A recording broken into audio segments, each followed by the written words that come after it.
Arratsaldeon, Euskal Telebistaren ikusentzule zareten guztioi, Galizian gara gaurko honetan, Moañan, hain zuzen, badakitzu askotan egin ditugu hemendik emanaldiak eta bi arraun elkarte herri honetan, Pasaian bi diren bezala, hemen ere alde batetik Moañan, hementxe dugu Meira elkartea. Eta bestetik, herria berbera, baina beste puntara joan da Tiran, arraun elkartea. Eta gaurko honetan, esan berrik ez dago nolako garrantzia duen asteburu honek, Meira taldekoentzat hortxe lehia bizian direlako, santurtzirekin, zuzenean automatikoki maila ez galtzeko helburuarekin.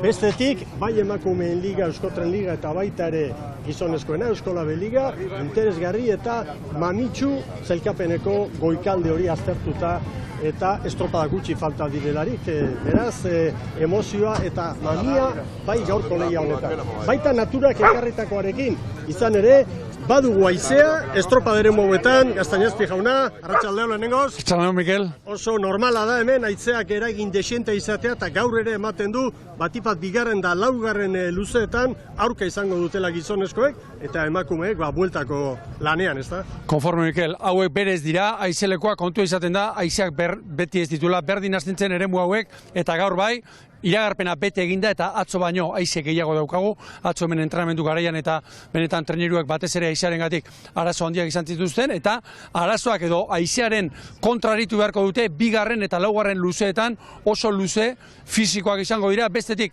korrontea ere aintzat hartu beharko dugu, atzo Dani Perezekin egon ginen, eremu hau bikain izan zen duen bertako entrenatzailearekin, eta zantzugun hemen ere badirila Martin Galak eta abar, 2015an izan ginen hemen, azkenekoz, beraz geuk ere hemen, Mikel, ikasteko asko daukago, eta bestetik Arraunek eta Urdaibaik liga bideratua daukate, errematatzea falta, edo zerbait gehiago, beko borroka ikusteko amorratzen nago gaur, etxeko traineruarekin. Bai hoxe, eta bagoaz orain protagonisten bila, kaian, bai hementxe eta bai bestaldean, Tiranen inguru horretan, emakumeak handik abiatuko direlako, hortxe protagonistekin izan dugu Eritz Hernandez lankidea eta bera agurtuko dugu orain. Arratsaldeon Eritz, zurea da hitza. Arratsaldeon lankideok eta arratsaldeon EITB-ko ikusentzule guztioi, bai, azkenean berriro Galizian gara, gogoa genuen Koruña eta gero berriro lur hauetara bueltatzeko eta zorionez ez dugu pentsatzen behintzat, Koruñan izan genituen arazoak hemen izango ditugunik. Ligak pilpilan aipatu dituzue eta hala da, Euskotren ligan horiok 6 puntu behar ditu arraun lagunak harrapatzeko, beraz Patxi Francesen taldearentzat asteburu erabaki horra dau, baita Hondarribiarentzat ere. Urdaibaik nagusitasun handi erakutsi du azken asteburuetan eta hori konfirmatzen bada asteburu hauetan ere, hau da Galiziako asteburu honetan ere, ligak kolore nahiko urdina hartuko du. Asteburu erabakigarria behintzat, baita azpian begire ere, Meira hor dago 3 puntura Santurtzitik, ea Soterak nola erreakzionatzen duen azken aste korapilotxu hauek eta gero. Guzti honen inguruan, gure iritzia hau da, baina protagonisten iritziak ere jakina izan dugu eta horretarako traineruen padokean izan gera. Bai entrenatzaile zein arraunlariekin, beraien iritziak bildu eta zuen ganatzeko, beraz, hor dituzue beraien iritziak. Arraunlagunak, asteburu erabaki hor baten aurrean, ez dakit gaur erabakita geratu daiteke liga, asteburu honetan bai, ez dakit ze ikuspuntu diozu honen inguruan, ze pentsatzen duzu?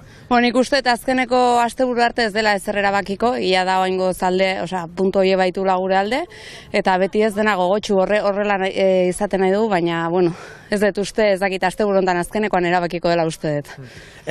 Orain inork ez digula ikusten, ez dakit barrenean benetan pentsatzen duzun ja liga egina dagola, edo azkenean abantaila oso handia da 4 estropada falta dia.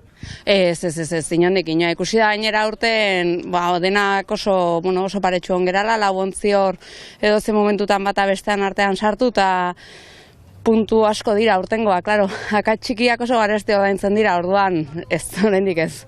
Bainat, azte korapilotxuak, Meira ere hurbildu zaizu, ez dakit ze humorerekin zatozte ona Galiziara. Betiko humorea onarekin, ez da, badakigu estropadara joan behar garela, ze danak dira ezberdinak eta egun bakoitzean bentsatu eta gureak inezkero lasai. Bai, arraunketa mai ematen ari zinaten hau guztia gertatu aurretik, ez dakit, horre pentsatzen dut konfiantza emango duela taldean, ez da? Bai, gu bakigu traineroaren abiadura txanda irazteko moduko badela eta saiatu behar dugu hortik kanpora ez ateratzen. asmoa, helburua Meiraren aurretik eratzea, edo ze helburu markatzen duzu adibidez gaurko egunean? Ba, txanda irabaztea. Ez dugu begiratu behar dugu berantza bai, baina txanda irabaztera urten eskero nik uste dute ez dago ez daragongo arazorik.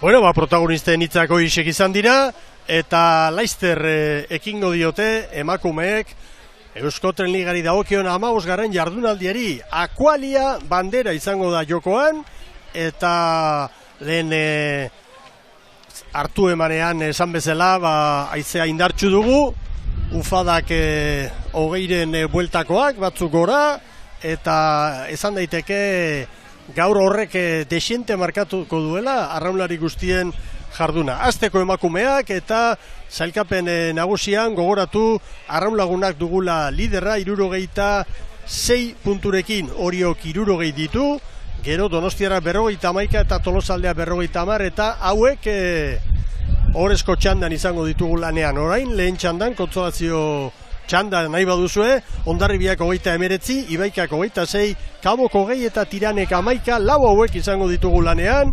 Lehen kaletik Tiran arituko da, bigarrenetik Ibaika, hirugarrenetik Hondarribia eta laugarrenetik Cabo da Cruz. Eta Ibon Gaztañazpi, bai berezia egoera hau, ez? Herri bat, bi arraun elkarte goren mailan eta emakumeetan auzo batekoak dira, Tirangoak ordezkari eta bestetik gizonezkoen lehiari dagokionez, Meira auzokoak. Eta danak dira Moañako. Bai, oso celebrea, beno. Hasieranakoan esan duzu Mikel eta oso alderak eta egokia iruditzen zait, gukan badugu pasaiarekin esate baterako. Gehiago ere izan dira, baina batez ere udalerri bat eta bi herri, nahi baldin bada, bi arraun klub, gainera nortasun handikoak, hori hemen gertatzen da Moañan, benetan celebrea, bigarrena. Biak daudela, egoera, azken postuan, Tiranek mailari eutxiko dio, horrela hitz eginda daudelako, baina Meira kinkalarrian da. Baina, bukatzeko Mikel, hausnarketa hau, kinkalarriagoan egon da, aurten... Urrutiago ebili da, bai noski. Nola baitere Santurtziren akatsek, horrela esango dugu, arnasa eman diote. Eta hortaz gain, iruditzen zait, Meirak pixkanaka gora ere egin duela, zazpigarren postu bat egin zuen Portugaleten, Santurtziko estropadan. Kale hona aprobetxatuz, eta badiru gainera David Kostak 14koa egonkortu duela, zerbait proba egin ditu, zenbait proba erabaki du ezer gehiago ez mugitzea. Arnasa pixkat oxigeno bintzat, pixkat hartu du bintzat. Bizirik, heldu dira asteburu honetara, eta bizirik heldu nahi dute azken asteburura. Gogoan izan abuztuan amaituko dela hauen lehia, bestalde haien susperraldia eta Santurtzik bizi izandako gorabera sorta hori ere elkarturik etorri dira, bateginik eta Euskaldunen kalterako eta Galiziaren mesederako. Eta gero hemen badakigu, estropada eremu beti berdin esaten dugu, baina horretarako arrazoiak daudelako. Estropada eremu oso bihurriak, ez ezagunak Euskaldunontzat, eta ez ezagunetan ia ez ezagunena ez da berria, baina gaurko hau, bateletan, trenerietan... Espainiko txapelketak eta hemen ia urtero bada horietako tostako txapelketaren bat, eta zer esango dugu lehenengoz, itxasadarra, Bigoko itxasadarra nolabait trabeska hartzen duela estropada eremuak, eta hori da berezitasuna. Izan ere, herri honetan baina bestaldean, Moskeirakaiak Tiranek antolatutako estropadetan ez da horrela. Orduan itxasoari begira egiten da, ez? Eta hau alderantziz ez. Batea artean, ere esango nuke, batez ere kanpoko balizaietan, Mikel, lehenbiziko eta hirugarren ziabogan, ez da estropadarek izango, teka ligan behintzat, bateetatik hain gertu ibiltzen direnik. Hor garbi, lehenbiziko kaleak ziabogatik irtetzen denean, ziaboga, batearen gainera, ikeragarri zabala eman beharko luke, baina nahiko gertu pasatzen da, oso gertu pasatzen da.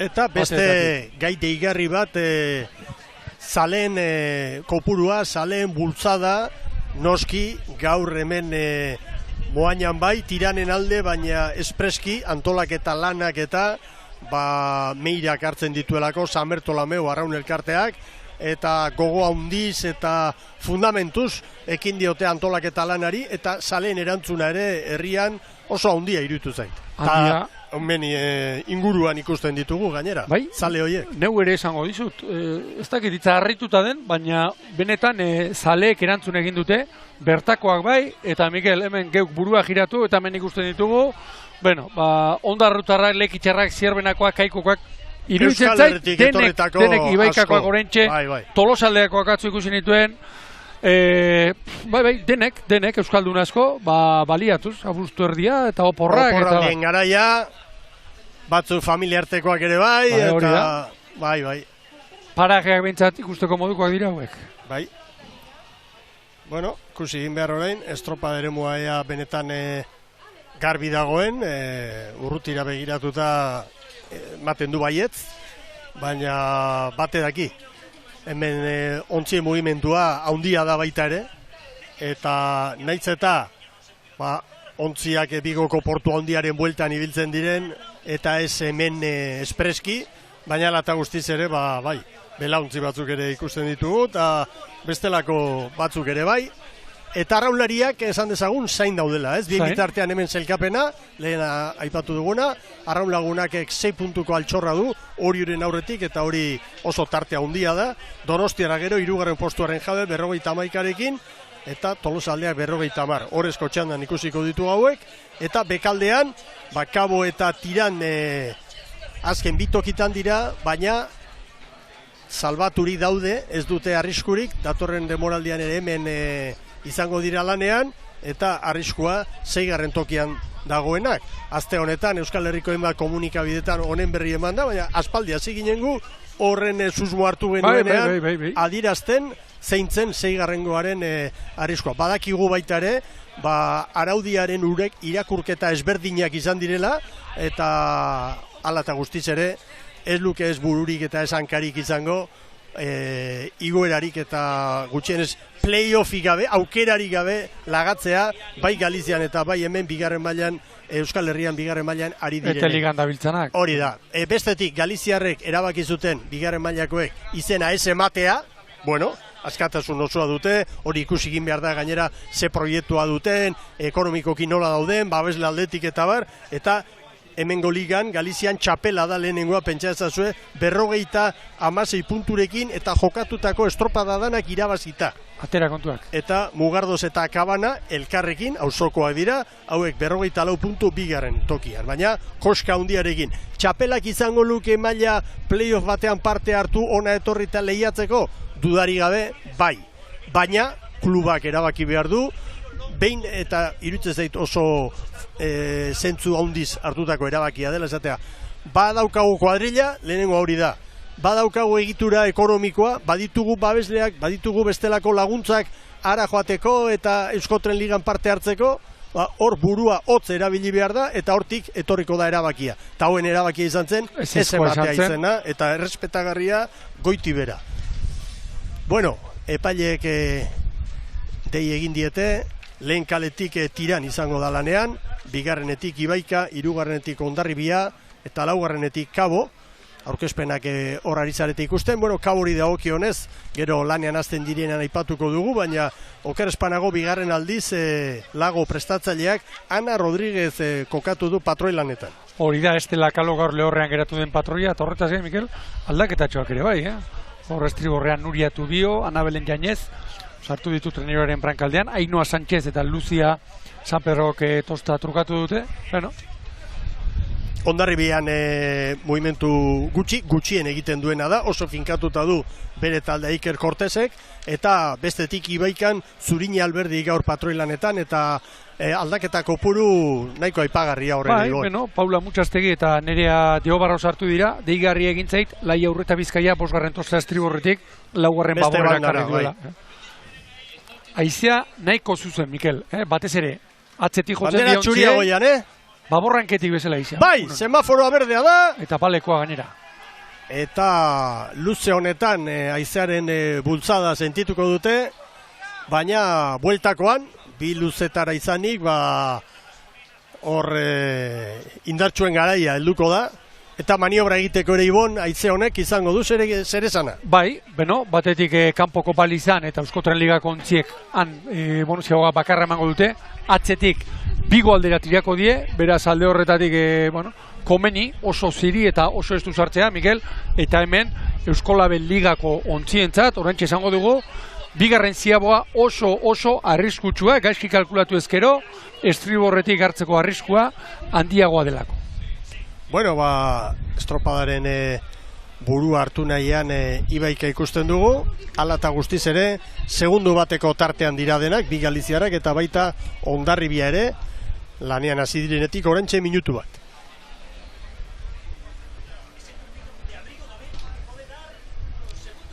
Bueno, Kabo, lanean, bi euskaldunei aurre egiteko gogoz, Kabok aurten gogoratu behar dugu Galiziako txapelketa irabazi zuela, eta gainera Andramari egunean datorren asteartean badutela Koruñako Diputazioaren bandera jokoan, eta berriz ere 4 luze eta 3 ziabogetara.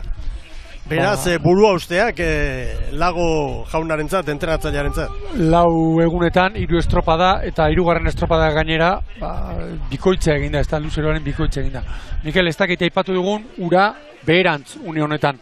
Ordu biterdia jota, izan da okorrezpanago eta 18an eta 9etan izango da itxasbera. Erdi mailako mareak, hori da. Eta atzo, Dani Perezekin denbora pixka bat egin genuen, eta aipatzen zigun, korrontea ibiltzen dela hemen, batez ere, lehenbiziko kale inguruan dagoen eskolera honetatik.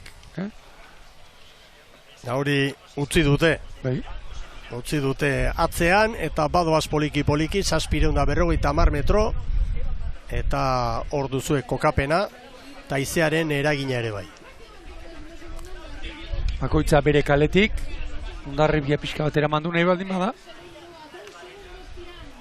Bueno, gauza bat azpimarratu beharko dugu jadanik.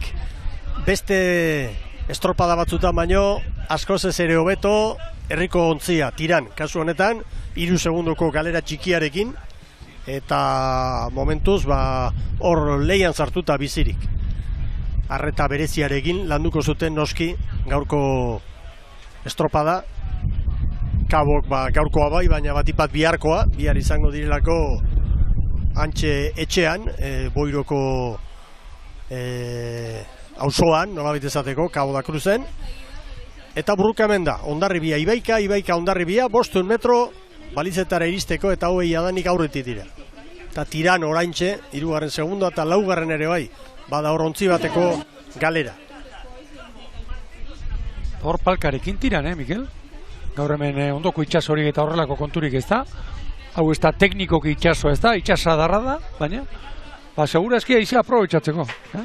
Palka hori orain urren atera zutenean aipatu genuen, batez ere helburu nola baitere ez ura ez hartzeko ez dela palka hori, baizik eta, baduela aerodinamika aldetik eta helburu jakin bat, gaur bezalako giroarekin. Orain aizearen alde aprobetxatu eta gero enbarazurik ez omendu egiten.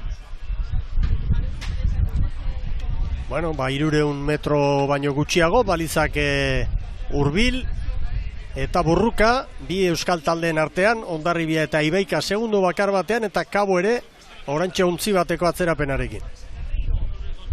Irudietan nahiko modu nabarmenean ikusten da hori, bi ontzi galduta tiran.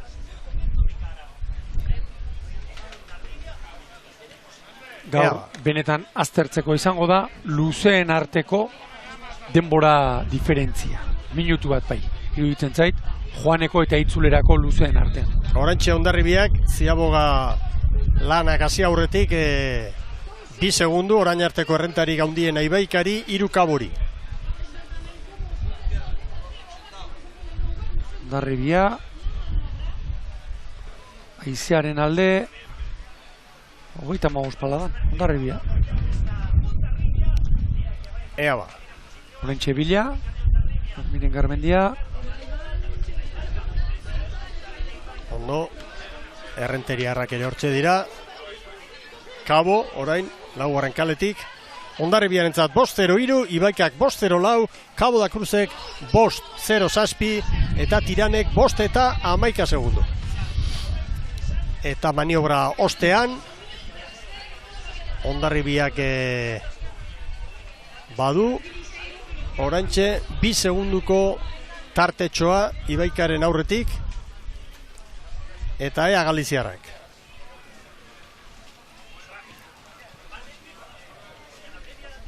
Hondarribia Ibaika biziago, GPS-a markatzen diguna, ez dut nik gora berarik ikusi, baina egia esango dizuet eguzkiaren gain gainean dugu, hemen 3. tokian Tiran agertzen da 10era eta Kabo 15era. Hondarribiak dagoeneko kale bat eman dio estriborrari. Hemen funtsezkoa izaten da, Mikel, halako egunetan haizea pixka bat norabide aldatzen bada, nolabait ere pixka bat trabesago sartuko balitz, orduan kaleen arteko diferentzia handiago izango litzateke. Une honetan, zuzen samar izango nuke sartzen dela. Hemen da Tiran, aurretik Hondarribia eta Ibaika, berdeak lehen postuan, gero Tiran eta Cabo da Cruz.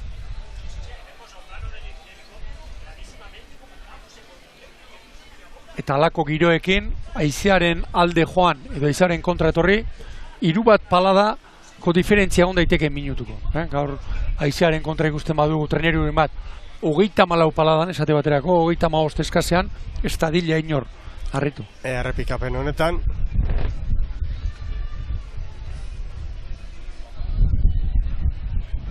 Tiran, 4. kaletik.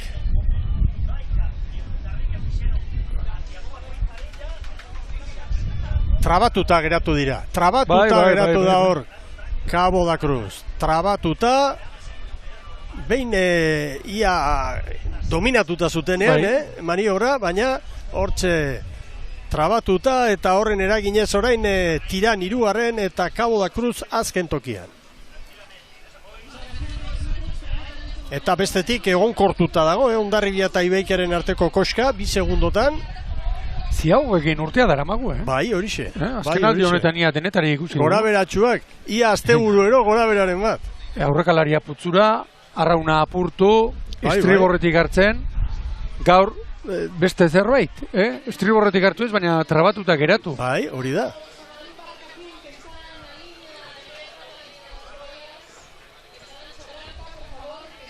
Bueno, estropada eremua bere osotasunean orain ondo ikusten dugu, tartea 4 segundora doa, koska zabaltzen ari da Hondarribia, eta bestetik Kabok segundu batzuk errekuperatu dizkio Tirani. Momentu honetan alata guztiz ere, Tiranek segundu pare bat bizkorrago egin ditu orain arteko lanak. Gaurko giroarekin haizearen kontra, arraunlaria etzaten denean bat gero postura errekuperatzeko, abdominal indarrez eta jeik egin behar du. Gaurko giroarekin kosta ere egiten da askotan indarra egin behar da, pala altxatzearekin batera bere lekura ekartzeko. Aurreko batean aipatu benuen, Mikel, rapaleatu kontu hori. Esate baterako, gaurko egunarekin ez rapaleatzea haizearen kontra, niri iritzi bada, ulergaitza egiten zait. Badira egiten dutenik, ez da? Garai batean repaleatu eta nolabait ere haizearen kontra, marruzko aurra kentzeko eta barra egiten zena, ni iruditzen zait gaurko giroarekin repaleatzera egingo dutela. Hondarribia 2 ontzi Ibaikaren aurretik, eta segundu batean dira atzetik 2 galiziarrak Tiran eta Cabo da Cruz. Ea ba. Tiranek eutsi dio, lehenbiziko luzean, orain lan gehiago ditu etortzeko. Hala ere, dator nolabait enfilazioa aztertzen badugu Tiranena, ez dator lehenengo kalera, 0 kalera. 0 kalera. Kai aldera dator, bai. Eta Kabo ari da pixkanaka bagorrerantz. Bai.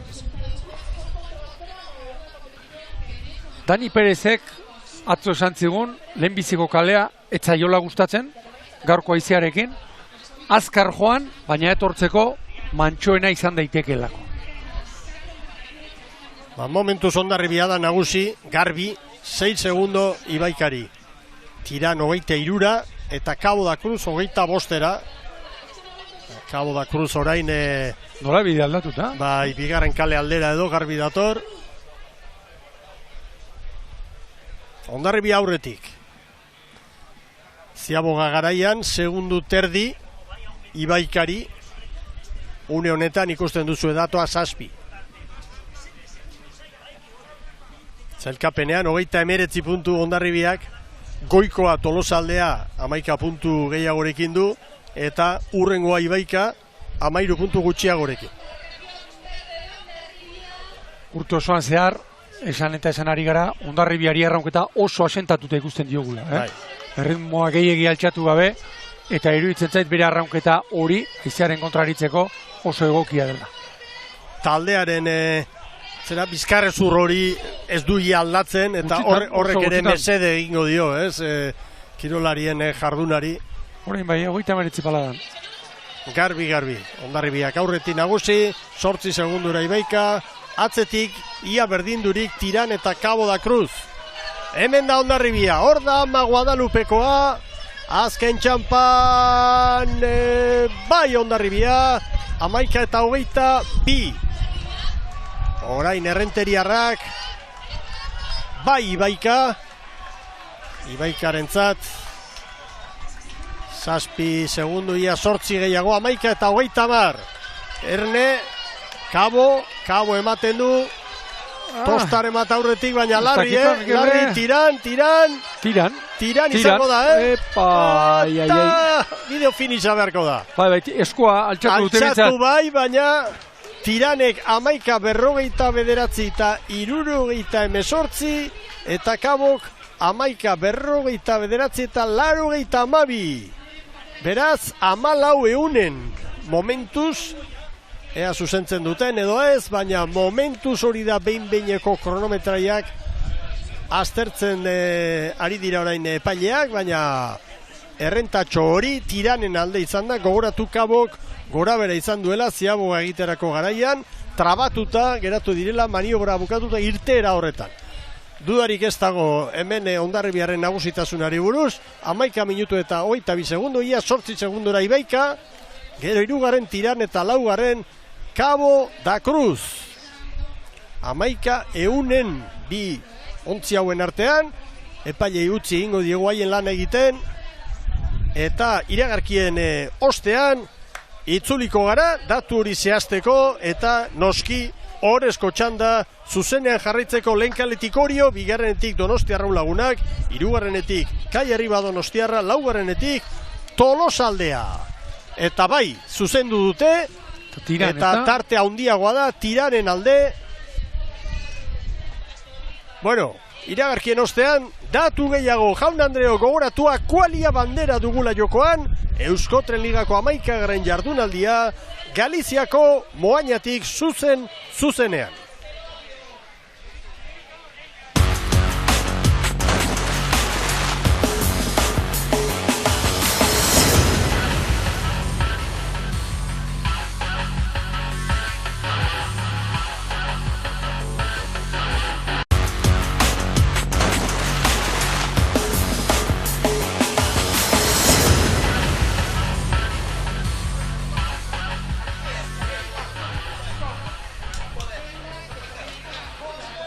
Arratsaldeon berriro Euskal Telebistaren ikusentzule zareten guztioi, Galizian gara, Moañan hain zuzen eta Meirak antolatutako akualia bandera dugu jokoan emakumentzat, 15.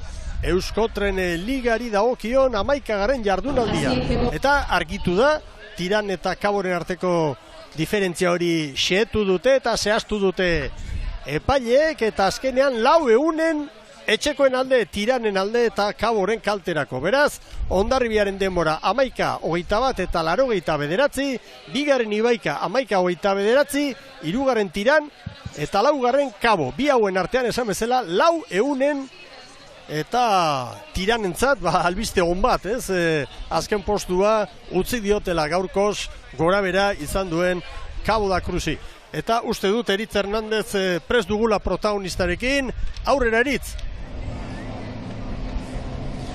Bai, alaxe da, Hondarribiako ordezkariarekin gaude, Francis González Etxebarria. Francis, beste behin, lehen txandan garaie, neskaek sekulako maila emanez. Bai, nik uste du urteko helburuak lortzen ari direla, gure helburua hori zen, txanda hori burrukatzea, txanda hori irabaztea eta alde berean playoffak ekiditea. Bai, egia da hor Tolosaldearekin dela borroka hori nahi dezuena orezko txanda horretan sartzeko. Normalean Tolosaldea, garaitu dezuenean igande izaten da, orezko txanda horretan ezin sartzeko larumatean, ez dakit, gaurko demorarekin 11:21 okerrez banago, ez dakit zer pentsatzen duzu, baleko izan daitekela? Zaila da, badakigu maila handia dagoela orezko txanda horretan, guk egin behar duguna gure lan txanda honetan dagoela, eta txanda hau irabazi dugu, eta horri ibili gara, eunekotan ibili gara, bai Tolosakin, bai Donostiarrakin, orduan nik uste du gure mailare maila ona dela, ez gaude orezko txanda burrukatzeko, baina bai txanda burrukatzeko, eta baten bati irabazteko. Eta orain hemen zaitu dela aprobetxatu behar dut, orain Euskotrenen gaude, baina Euskola Beligara begira ere, Hondarribiarentzat asteburu erabaki horraren aurrean gaudela ari gara esaten, ez dakit nola bizi duzu barrutikan asteburu hau? Asteburu erabaki horra dena dira, ez gu hasieratik saiatu gera gure maila ematen, maila handia ematen, eta nik uste du denboraldi oso ona egiten ari gerela, nik esango nuke denboraldi bikaina egiten ari gerela. Egia da, hor aurrean daukagun talde horri aurre egitea, oso zaila dela, talde handia du, eta badakigu, maila duen. Bigarren postua oso postu ona da. Hala ere gu jarraituko dugu, burrukan jarraituko dugu, eta ea asteburu honetan segertatzen den, baina estropadas joan behar gara oain, eta gaurkoa burrukatu eta ikusiko du zer ateratzen den. Frantziz, eskerrik asko zorionak eta gerorako sorte hon ere bai. Mila esker. Hori Frantziz Etxebarriaren hitzak.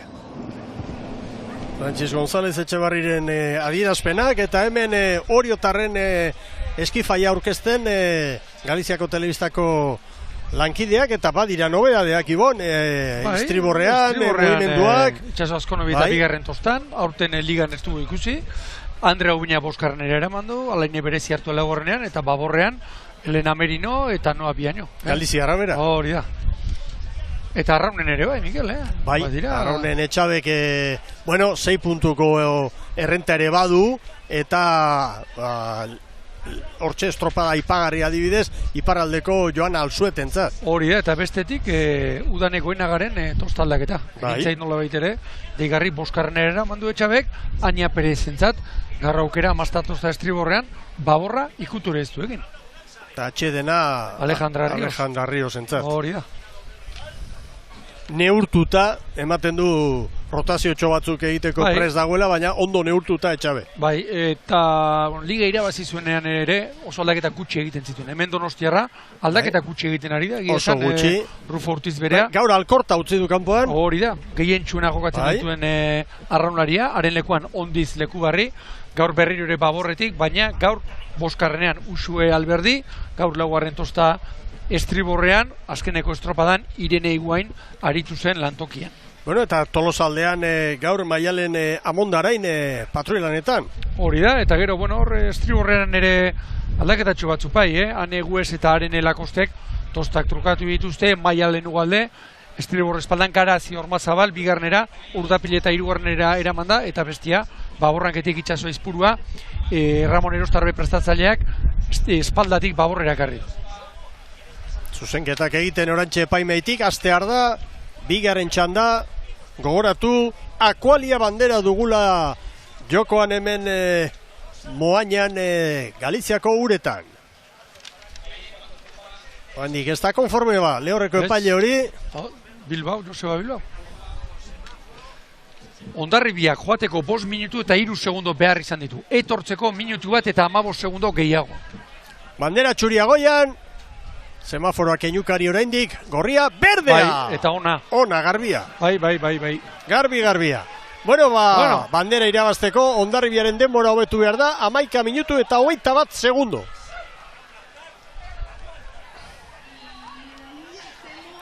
Bueno, ematen du ligako bi nagusiak, Arrulagunak eta Orio, lehen 20 segundotan jadanik aurreratuta ditugula. Eta bestalde Tolosaldea, eskabat kosta egintzaio irtenan Tolosaldean. 2 segunduko galera badu, minutu erdi batean. Gaur kontrargi honekin estropa jarraitzen lanak, Mikel? Bai. Askotan, izaten da zutitu eta... Bai, antigualerara, begiekin, a ber. Geure begiekin estropa deremua osorik ikusten dugu eta... Hala da.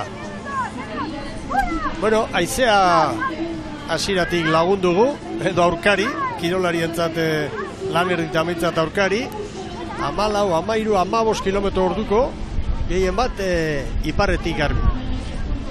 Horiok orain branka aurretik sartuta, segundutxo bat Arraun Lagunaki, lehen minutua burutu denean. Eta lehen, gogora ezagun tiran zeinen ondo, atera den, lehenbiziko 1 minututan, lehenbiziko kale honetatik. Tolosaldea, Mikel, 6 segundo galduta, Tolosaldeak, ara, norabideak, Orio erditik, Arraun Laguna kalearen estriburraldera, Donostia erditik, Tolosaldea begina nola torri den, Ababurraldera. 2 segundo orain, Oriok Arraun Lagunaki eta Donostiarari biei. Tolosaldea desiente galduta. 35 palaterdi Orio. Konparaketan orain Tolosaldea Hondarribiaren denboratan ari da. Eta Ibeikare hor parean zen. Gero nagusitu dira Hondarribiko emakumeak. Arraun 36 palaterdian, Donostiarrea. I... 35 palaterdian, Donostiarra, hemen Arraun Lagunak. Orio, gero berdinduta Donostiarra eta Arraun Lagunak. Eizeak gora ez du egin, Ez. Etorri ezkeroztik, gora ez du egin. Eta eguzkia indarra galtzen doan neurrian da iskutatzen, haizeak ere bere egingo duela, Bai, hemen... hala dirudi eta hala esan digute bertako. Bai, kontua da hemen, Mikel, itxasadar zabal hauetan, Euskal Herriarekin alderatuta, beranduago geisten dela normalki aizea. Eta gainera mendebaldera etorreta gaude, eta ordubeteko buelta izaten da, Hain zuzen, ikusten badugu non dagoen Portugal da hauek gainean daudela, kontuak errezatera daitezke. Harrituta Tolosaldearekin nago, Asko galtzen, asko.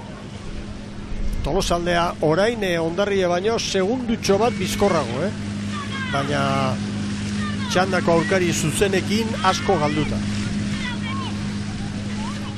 Eta Arraun Lagunak une honetan 3. Orio eta Donostiarraren atzetik. Orio 35 palada. Eta laster sartuko dira, dagoeneko sartuak daude, batea tarteko gune horretan.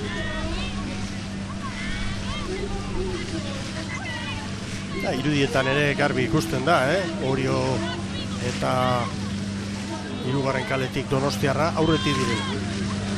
Hemen lidera. 36 palaterdian. Jaramillo eta Uribarrena erritmoa markatuz. Eta hor Mikel lehen aipatu duguna, bigarren tosta estriborrean, Ania Perez. Estropada gehienak. Arrankaldetik egiten ditu. Udan egoena gara mandu etxabek aurrera. Tolosaldearen segundu kopuru hori, galera hori. Bai. Gora doa. 11 konparaketan segundutxo bat bakarrik ateratzen dio Tolosaldeak lehen txandan azkarrena izan den Hondarribian. Bakoitza bere kaletik 40 segunduan balizaren gainean izango dira eta ziaboga zaila daukate, Haizeak asko tirako diet. Bueno, 1 metrotik bera Oriok ekingo dio lehen tokian, baina tartea oso txikia dira. Donostiarra eta Arraun. 3 hauen artean dago hemen burruka. Piñeiro prest, Bai. Donostiarrean ere bai. Kangaseko alaba, Piñeiro, ederki ezagutzen du burua, bai. Geldu dio. Geldu dio ondo. Lekoa Donostiarrak ere, Arraunek ere bai. 3. kaletik pixkat luze xamar irikida behar badak eitxo, iruditu zaite Donostiarra, ea orain GPS-a ze markatzen dugu. Bueno, momentuz, 4:50 hartu diote hori Donostiarrari, 4:51 Arraun Lagunaki, 4:52 Tolosaldeak Hondarribiak baino segundo bat gehiago. Erne orain, bigarren luzearen hasieran, Oriok Donostiarrari bat, Arraun Lagunaki 3. Tolosaldea 14ko atzerapenarekin dator. Hala ere Hondarribiaren aurretik, ezta? Bai, une honetan bai. 2 segundora Tolosaldearen abantaila, Hondarribiaren denbora horiek hobetzen. Orain funtsezkoa izaten da, askotan aipatzen dugu itsasoan brankaskoan edo poparean joan egokitu behar izaten dela, nola baitere arraunketa baldintzetara, gaur haizearen aurka, garrantzitsua ongi bukatzea palada bakoitza. Ja, hori sendo bat ikusten ari gara gaur, Ziaboga ere egin eta errenta igo, arraun lagunak egin konparaketa eginda arraun 3 segundura da, zailkapen nagusian 6 puntuko altxorra du Orioren aurretik arraun lagunakek, baina estropada orain dagoen bezala 2 puntu galduko lituzke eta jakina Akualia banderaren lehen edizio hau Etxaberen eskifaiak. Tolosalde atzetik esan dezakegu erlojupeko lan bat egiten ari dela. Momentuz Hondarribia lehen txandako irabazlea baino, segundu bat 2 azkarrago.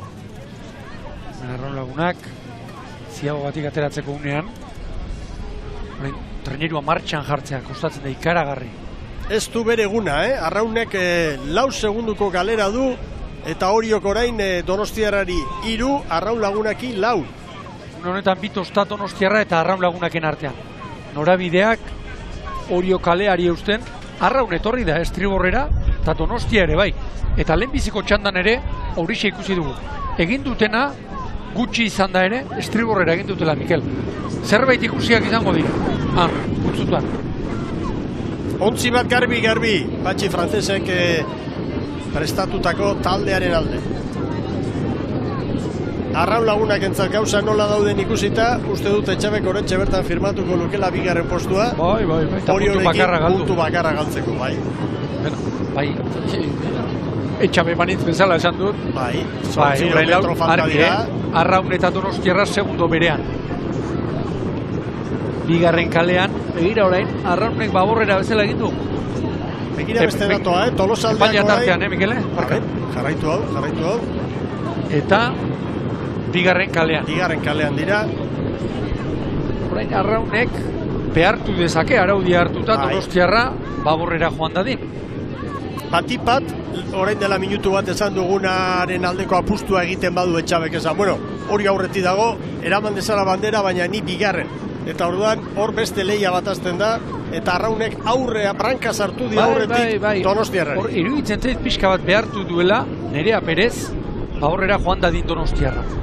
Bai, hori da maniobra, argi eta garbi begira. Bai, hor, markaketa bat dago.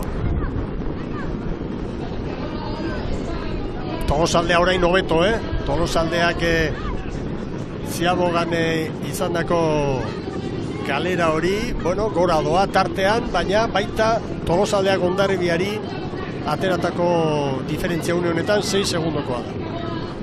Eta Arraun jo eta jo, denak jo eta jo. Bai.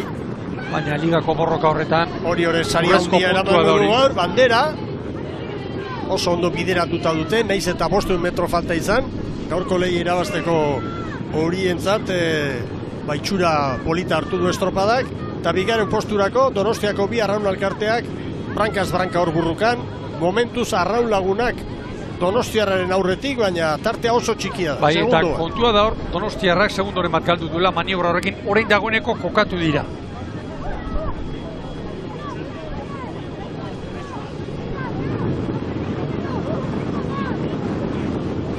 Oriorentzat oso itxura hona hartu du, gaurko norgehiagoka hori. Begira Arraunen ongi bukatuz, hemen Arraun lagunak. Hauek ere ongi bukatuz bat, 2, presari gabe, 3, 37 balada. Beste segundo bat sartu dio Arraun Donostiarrari. 3 urbildu zaio hori. Beraz, Oriok ontzi bat Arraun lagunaki eta 2 Donostiarrari. Tolosaldea 25 da. Alata guztiz ere ematen du Tolosaldeak gaurko jardunaldiaren amaieran lortuko duela babestea 4. postuen. Hori aurretik, azken metrotan 200 metro besterik ez, horientza. Puntu oso garrantzitsua, Arraun lagunakek horrela bukatzen bada, salba dezakeena. Oriok ligako 4. garaipena. Lortuko du gaur hemen, ontzi bat Arraun lagunaki, eta lehen luzean nola joan den ikusita, Arraun lagunakeko kirolariak ere, orain estutzen ari dira, baina konforme izango dira. Donostiarra ere eman eta eman, baina ematen du ontzitxo bateko errenta, mantenduko duela, eta Arraun lagunak orain Orioren gandik 2 segundora, hurbiltzen indarrez bukatzen, baina hori izango da nagusi. Orio, hor da Orio garbi nagusi. Ontzi bat eskaz. Bai Orio, bigarren Arraun, bai Arraun. Orain Donostiarra, bai Donostiarra. Oriorentzat 10:59, behin-behineko denbora. Arraun Lagunakek 10:52, bigarren postuan. Donostiarrak 10:56, eta orantxe Tolosaldea. Azken txampan. Hor da Tolosaldea, bai Tolosaldea, eta tatoak orantxe pantailan. 29ko atzerapena, baina orotara salbatu dute laugarren postua. 11 minutu eta 19 segundo Tolosaldeakoentzat. Garaipen baliotsua Oriotarrentzat, ligako laugarrena. Arraun Lagunakek baditu lau estropada irabazita, Oriok ere beste lau eta bien artean orain sailkapen nagusian, 5 puntu Arraun Lagunaken alde. 5 puntu hiru estropadaren faltan, errenta oso Mikel baliotsu. Bueno, izan du, mamia, baina gauza bat azpimarratu behar da. Hasi eta buka Orio aurretik joan da. Bere lehen kale horretatik, errenta hartu, babestu, ziaboga txukuna egin, etortzerakoan ere ondo, bukaeran Arraunek iztutu du, baina behar bada Oriok aurretik ikusita, esan du, nahiko, honekin tamaina hontan helduko gara. Hori litekeena da, eta nola baitere teoria hori tiraka, bihar ere estropa bat bada eta bar, beste bat ere badunik, hemendik oso azkar ateratzen ari dira, eta behar bada, azkeneko metroetan, gehiago kostatu zaio, nola baitere, tirani ere lehenbiziko txandan, hori gertatu zaio. Hemen denborak. 2 segundo eta 24 Oriok Arraun Lagunaki. Donostiarrari 6:30.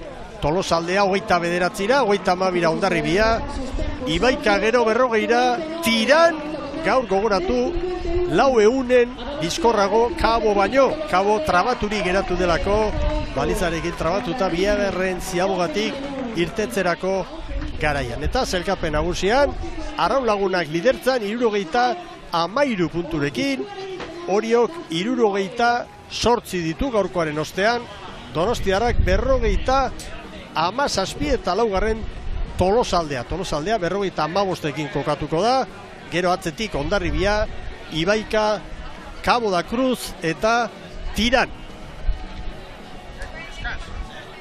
Eta berehala, sari banaketa, bandera jasotzera, joango dira, hor da, Orioko emakumeak. Eta egundoko txalo sorta orain estropada eremuan beroketa egin da une batez sartu den ontziarentzat, San Bertolomeurentzat. Bueno, Oriorentzat, Mikel, garaipen denak dira, garrantzitsuak, baina hau ere bai, Arraunen nola baitere erratxa zoragarri hori eten duelako, eta laugarren bandera alde horretatik, bandera kopuruari dagokionez, berdin duta leudeke Arraun Lagunak eta Orio. Donostiarrak ere baditu bi garaipen,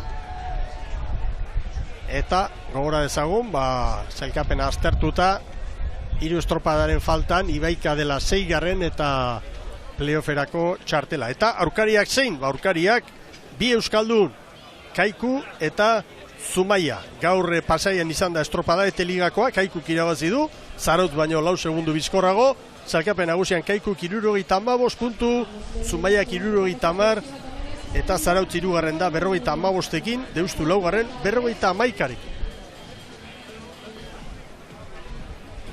Arraun Lagunek non bukatu duen, lehenbiziko palizaren gainean, eta iruditzen zait, Mikel, Andre Astudilloren jokaldi horrek, puntu bat eman diola edo lagundu diola behintzat, hor behartu egin du, une kritiko batean, nola baitere Donostiarra baborrera joan zedin, eta maniobra zilegia, noski, oso argia, oso inteligente ere ditu zait, eta horrek puntu garrantzitsu bat eman dio, Arraun Lagunaki.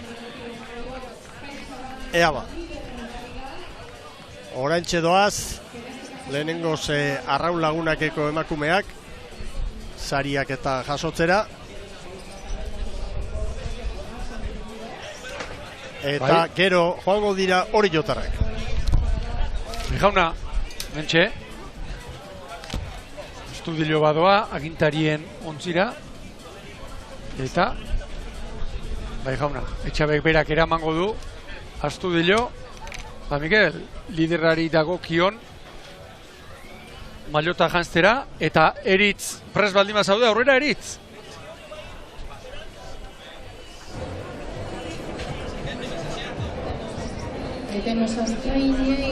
Ez, bai, kaixo. Eritzik ez dugu. Bai, gurekin dugu Josu Esnaola, Orioko delegatua. Josu, ez dakit bihotza eskuan ikusi zaitugu, urduritasuna, baina zorionak zuen amintzat egin duzue gaurkoan. Eskerrik asko, bai, hori segundoak ometruak azkenengo metrotan pare bat jandizkiue, eta horretikin betire ez du egon geha, baina bueno, aurretik atera geha eta estropa bekaina. Bai, lehenengo luzean bazidurien estropada, idilikoa zela ez, Donostiarra tartean sartuta, 2 puntu jateko aukera, azkenean Arraunek bere ere erakutsi du, puntutxo bat kendu diozue, 3 estropada geratzen, ez dakit nola behiratzen diozue etorkizunari. Garrantzitsuna bandera, aurrena bandera disfrutatu eta gero berokoak. Arraunei noski behiratu dioula, Donostiarrakin horik kalian nahiko ez du hibilia eta momentu hortan Arraunek aurre egin du, baina Arraune ekipo potente badala, sendo badala, Donostiarrak beri erakusten nahi da. Guguri egite duen bitarten eta liga tokatzen bada, etorriko da. Baina guk banderaz bandera, bilarre beste estropa bat, beste aukera bat, eta hori indezagun, eta gero urrungo gaztian zarautzen kontuak ateako ditugu. Banderaz bandera, baina ez dakit ligari begira, jakina, helburuetak bat liga ere bada, ez dakit, bal dago esperantza puntu hori oraindik liga posible dela.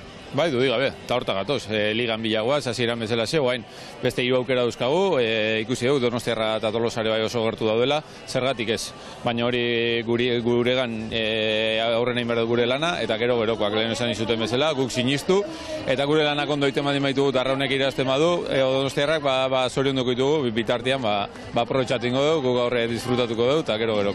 Hori, momentuz disfrutatuko banderaz, biharkoa, eta, puntutxoa gutxiago, behintzat positiboki begiratuko diogu, ez, zailkapenari. Bai, ala, begiratuko dugu, atzo baino hobeto gaude, eta bihar ordu batetan hobeto gauden. Bai, eskerrik asko eta zorionak. Eskerrik asko. Oriotarren presidente jauna, posik, emakumeek eginiko lanarekin eta jakina, 3 estropada falta dira eta lehen helburua banderak, gerokoak. Garbi dago, 5 puntu atzetik da, eta gainera liga irabazi nahi bada, Mikel, aurrenez banderak irabazi behar direlako. Oso zentzuzkoak iruditu zaizkit, Esnaola jaunaren hitzak. Orain gogora dezagun, patroien sariari begira, Euskal Irrati Telebistaren sariari begira, Nadet Agirrek gaur 8 puntu bildu dituela, Andrea Astudillok 7, Tolosaldeako Amondarainek 6 eta Nerea Perezek 5, gero Garmendia, Zurina Alberdi, Irene del Rio eta Ana Rodríguez. Eta patroien zelkapenean Garmendiak 51 ditu, Nerea Perezek 50 eta Nadet Agirre gaurko puntuekin 3. tokira igo da eta 59 ditu. Eta zaleak era bat animatuta eta txalloka gizonezkoen ordezkaritza hurbiltzen den bakoitzean, ez? Eta jendearen bultzada horren faltarik ez dute izango ez Arraunari. Oraintxe bertan sariak biltzen, Euskal Irrati Telebistaren elastikoa Garmendiarentzat, zelkapenaren arabera, eta Rodrigo jaunak banatu du gaur, Euskal Irrati Telebistaren izenean AZT-ko presidenteak, eta orain Oriotarren txanda. Txampainarekin, Kabarekin, zuzandan Nadet Agirre. Bai, gainera Aqualia banderaren lehen edizioa da, gaur irabazitakoa. Eta Soneira jaunak, Aqualiako produzio zuzendariak emango dio sari nagusi hori. Hortxe da, Nadet Agirreri. Ira zepoza erraunlari dena eskuti jarrita, traineruan. Lehen aipatu duguna oso garaipen garrantzitsua, Oriotarrentzat nola baitere, arraun lagunaken bolada horri, eten bat jartzea suposatzen duelako. Bai, eta ikusten da taldeak gogo bizi ospatzen duela. Eta bandera da izu, Bai. Helburu nagusia liga dela jakina da, baina hau gozatu egin behar da. Hemen zelkapena, 10:49 Orio nagusi, bigarren arraun lagunak, 2 segundoko koska, Donostiarra 6, Tolosaldea 29. Ea arraunak altzatzeko moduan diren, begirari gara, eta irudi horrekin amaitutzat emango dugu gure emanaldiaren lehen zatia, hain zuzen, Eusko Tren Ligari dagokion. Gabeta Agirrek agindua eman, eta gora arraunak, sorionak Orio, nagusi gaur hemen Galizian, Moañako uretan, Akualia banderaren lehen edizioa irabazi dutelarik. Eskiak eta babesleen ostean Jaun Andreok, Hilado San Bertolomeu bandera izango da jokoan, Eusko Label Ligari dagokion estropa, bere alagatoz. Thank you.